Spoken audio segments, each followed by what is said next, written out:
మనిషి ఎన్ని రకాలుగా ఉంటాడో చూడండి. కోపం, ఈర్ష్య, అసూయ, ద్వేషం, పగ, కల్మషం, కుళ్ళు, లోభితనం, ధనాశ, ఆశ, కోరిక, కామం, మోహం, మదం, ఉన్మాదం, అవహేళన, అవమానపరచడం, అసహించుకోవడం, సోమరితనం, పనికిరాని ముచ్చట్లు, దుర్మార్గం. ఇలా రాస్తూనే ఉంటే ఇంకా ఇంకా రాయాలని ఉంటుంది. ఎంతని రాస్తాం? ఒక మనిషిలో ఎన్ని రకాల గుణాలు ఉన్నాయో మనకే తెలీదు.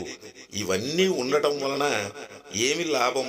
వీటి వలన మనం సంపాదించుకునేది ఏమిటి?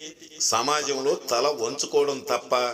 అందుకే వీటన్నింటినీ దూరం చేసుకొని మంచి మనసుతో అందరితో హాయిగా నవ్వుతూ కలిసిపోతే ఆ జీవితమే భలేగా ఉంటుంది.